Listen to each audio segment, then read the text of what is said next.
அன்பானவர்களே, பொங்கல் பண்டிகை என்று சொல்லக்கூடிய உழவர் திருநாள் நம்மை படைத்த கடவுளருக்கு நன்றி சொல்வதற்காகவும், நம்மை வாழ்வித்துக் கொண்டிருக்கின்ற உழவர்களுக்கு நன்றி சொல்வதற்காகவும் எடுக்கப்படுகின்ற விழாவாகும். கடவுளுக்கு எந்த விதத்திலே நன்றி செலுத்த வேண்டும் என்று சொன்னால், மனிதனாக பிறந்து நீ எதை செய்ய வேண்டும் என்று நினைக்கிறாயோ அதுவெல்லாம் நடக்காமல் இருக்கின்ற வரை, எதை செய்யக்கூடாது என்று நினைக்கிறாயோ அதுவெல்லாம் நடக்கின்ற வரை, நீ விரும்புகிறாயோ இல்லையோ ஆண்டவன் ஒருவன் இருந்து கொண்டிருக்கிறான். மனிதனாக பிறப்படுத்த நீ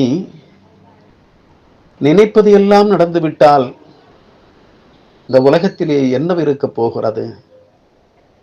நாம் நினைக்காதெல்லாம் நடக்கிறதே வாழ்க்கையிலே. இது ஏன் நடக்கிறது என்று சொல்லி ஆண்டவனை ஒரு கணம் நினைத்துப்பார் என்பதற்காகத்தான் இந்த விழா. வாழ்க்கை என்பது மிக மிக மென்மையான உணர்வுகள் என்னும் இழைகளால் பின்னப்பட்டது.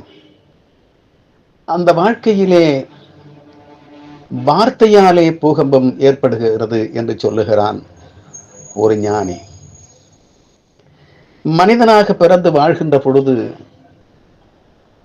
ஒவ்வொரு வார்த்தையை நீ மற்றவர்களிடத்திலே பேசுகின்ற பொழுது, விடுகின்ற பொழுது, அந்த வார்த்தையை தயவு செய்து சிந்தித்து சீர்தூக்கி, இந்த வார்த்தை தேவைதானா அல்லது தேவையற்றதா என்று சொல்லி அளவு அறிந்து வார்த்தையை பிரயோகப்படுத்த நீ அனுபவப்படுத்திக் கொள்ள வேண்டும் அன்பு சொந்தங்களே. அப்படி வார்த்தையாலே பூகம்பம் என்பது எவ்வளவு பெரிய நாசகார சக்தி என்பது உங்களுக்கு தெரியும். அதை செய்யக்கூடிய வல்லமை பெற்றது உன்னுடைய நாவிலே இருந்து புறப்படுகின்ற வார்த்தை என்று சொல்லுகிறான். ஆகவே வார்த்தையை அளவிருந்து உபயோகப்படுத்துங்கள். ஆண்டவன் இருக்கிறான் என்று சொல்லி அறுதியிட்டு நம்பி கவனமாக நீதியோடும் நேர்மையோடும் தர்ம சிந்தனையோடும் வாழ கற்றுக்கொள்ளுங்கள். இரண்டாவதாக, உழவனுக்கு நன்றி சொல்ல வேண்டும். உழவனுக்கு ஏன் நன்றி சொல்ல வேண்டும் என்று சொன்னால், உழுவார் உலகத்தார்க்கு ஆணி, அகுது ஆற்றாது எழுவாரை எல்லாம் பொறுத்து. திருவள்ளுவன் வாக்கு. இந்த உலகத்திலே உழுகின்றவன் உழவன் மட்டுமே, விவசாயி மட்டுமே அச்சாணியாக இருந்து கொண்டிருக்கிறான். இந்த மனிதகுலம் இந்த உலகத்திலே சுழன்று கொண்டிருப்பதற்கு நன்றாக புரிந்து கொள்ள வேண்டும்.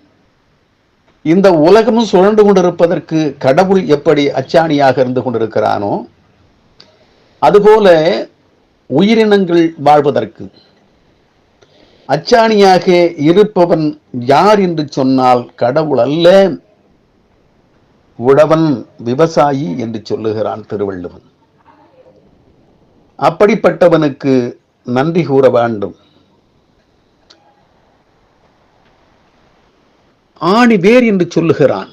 அச்சாணி என்று சொல்வதோடு மட்டுமில்லை, வள்ளுவன் என்ன சொல்லுகிறான் என்று சொன்னால், நீங்கள் இந்த பூமியிலே நிலைத்து நிற்பதற்கு ஆணி வேராக இருப்பவன் உழவன், விவசாயி என்பதை புரிந்து கொள்ள வேண்டும் என்று சொல்லுகிறான்.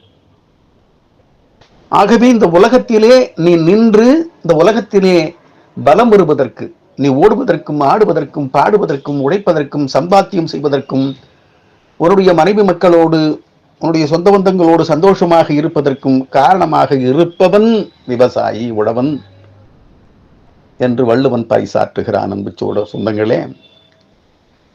அதனாலே தயவு செய்து விவசாயத்தின் மீது அல்லது விவசாயியினுடைய மீது அன்பு செலுத்துங்கள்.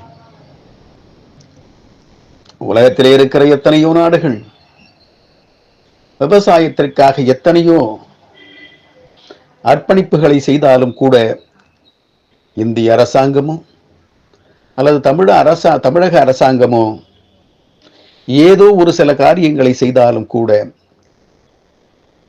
அது மாற்றார்களுடைய கைக்கு சென்று சேருகிறதே ஒழிய அரசியல்வாதிகள், அதிகாரிகள் என்று சொல்லக்கூடியனுடைய கைகளுக்கு சென்று சேர்ந்து எச்சமாக, சொச்சமாக, மிச்சமாக ஏதோ ஒரு சிலர் கடைகோடி மடை என்று சொல்லுகிறார்கள் அல்லவா, கடைசியாக இருக்கின்ற நிலத்திற்கு தண்ணீர் வந்து சேர்வது போல விவசாயினுடைய கைகளுக்கு அரசாங்கம் இடுவதில்லை, கொடுப்பதில்லை.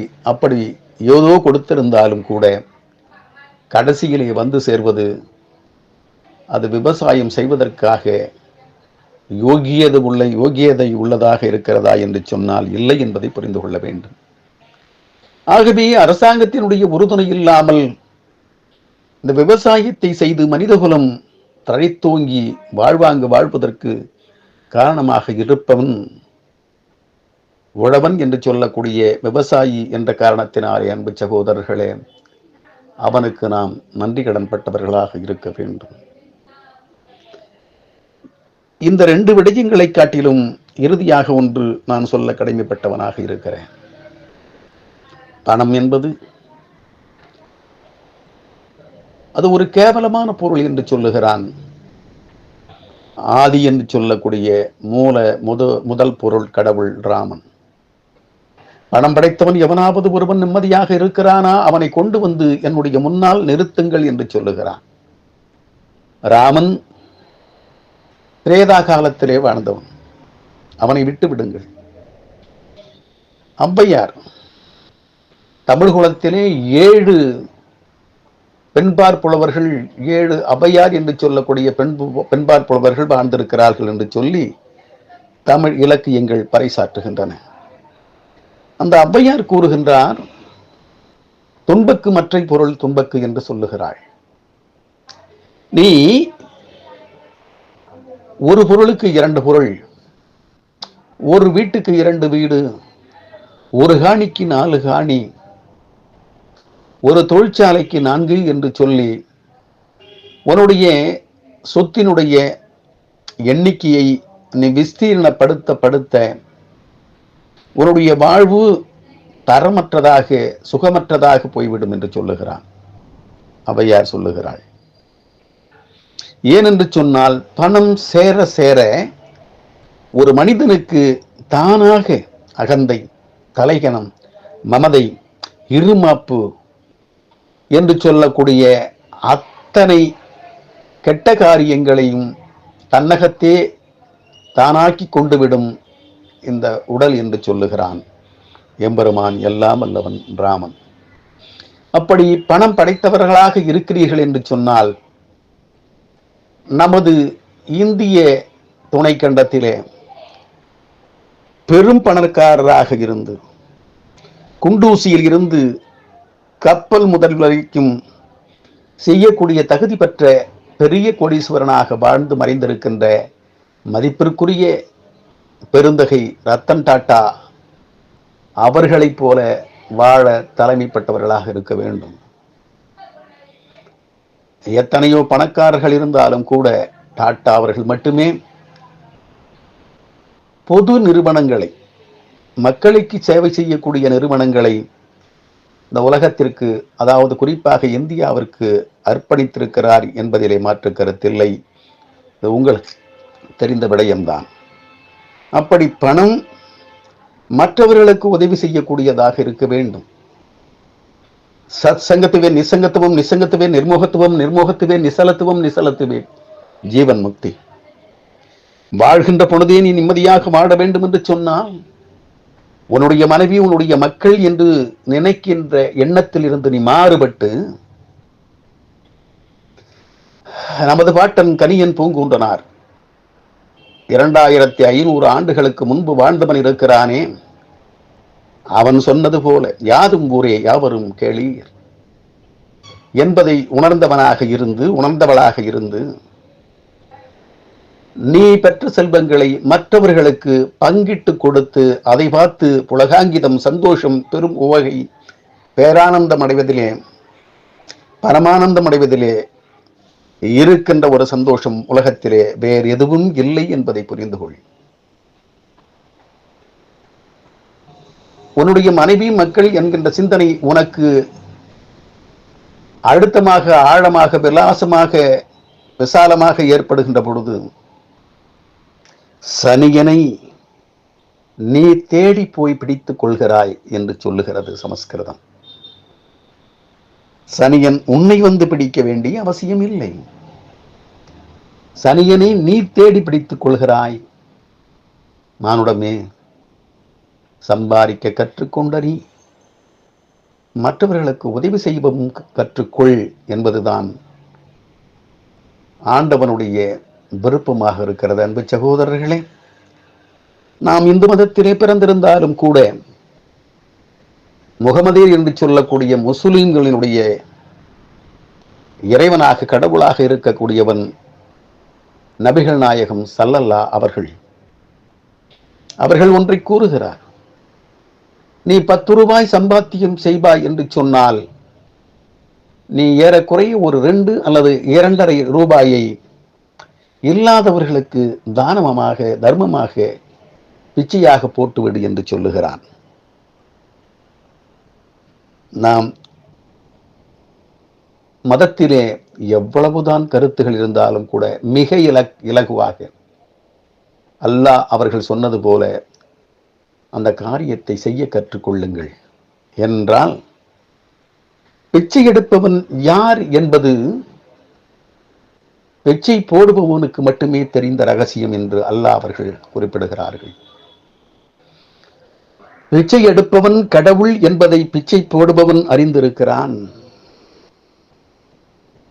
பிச்சை போடுபவன் கடவுள் என்பதை பிச்சை எடுப்பவன் அறிந்திருக்கிறான் என்று சொல்லி நபிகள் நாயகம் ஸல்லல்லாஹு அவர்கள் பறைசாற்றுகிறார்கள். இந்த வாழ்க்கை நிரந்தரமற்றது.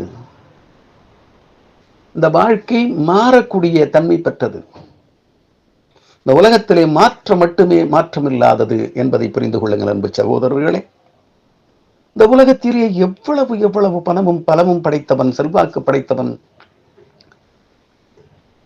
ஒன்றுமில்லாத நிலையை அடைந்திருக்கிறான் என்பதை புரிந்து கொள்ளுகின்ற பொழுதுதான் எப்பொழுதும் எந்த நிலையும் நமக்கு ஏற்படுகின்ற ஒரு நிலையை ஆண்டவன் ஏற்படுத்தி விடுவான் என்பதை உணர்ந்து இந்த பொங்கல் திருநாளிலே பழையன கடிதலும் புதியன புகுதலும் என்கின்ற ஒரு நிலையிலே உங்களை வரையறை செய்ய வைத்திருக்கிறார்கள். பழையனை கழிதல் என்று சொன்னால் பழைய துணிமணிகளை தயவு செய்து தீயிலே போட்டு கொளுத்தாதீர்கள். உங்களுக்கும் கீழே ஒரு கோடி பேர்கள், 1000 கோடி பேர்கள் இல்லாதவர்கள், வறியவர்கள், வாட்டமற்றவர்கள், ஆண்டவனாலே கைவிட்டப்பட்டவர்கள் எத்தனையோ பேர்கள் இருக்கிறார்கள். தயவு செய்து நீங்கள் உடுத்திய உடைகளை, நீங்கள் உண்ட உணவு மிச்சம் இருக்கிறதல்லவா, அப்படி நீங்க உபயோகப்படுத்திய பொருட்கள் எது இருந்தாலும் கூட வீடு தேடி வந்து கேட்கிறார்கள். அம்மா, நீங்கள் கட்டிய ஆடை ஏதாவது இருந்தால் கொடுங்கள், நீங்கள் உண்டது போகும் மீதி உணவு இருந்தால் கொடுங்கள் என்று சொல்லி கேட்கிறார்கள் அல்லவா. அவர்களுக்கு மனமு வந்து கொடுக்க கற்றுக்கொள்ளுங்கள். இப்படி கொடுக்கின்ற பொழுது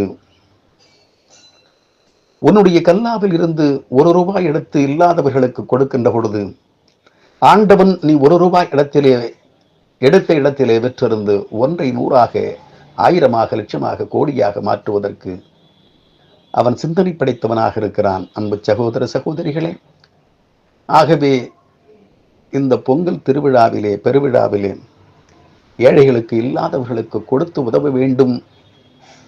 குறிப்பாக இந்த விவசாயத்திற்கு என்ன செய்ய முடியுமோ அரசியல்வாதிகளிடத்திலே, அதிகாரிகளிடத்திலே அழுத்தம் கொடுத்து ஒரு நல்லது செய்ய முடியும் என்று சொன்னால் முடிந்தவர்கள், செல்வாக்கு பெற்றவர்கள் இதை செய்ய வேண்டும் என்று சொல்லி அன்போடு உங்களிடமிருந்து விடைபெறுகிறேன்.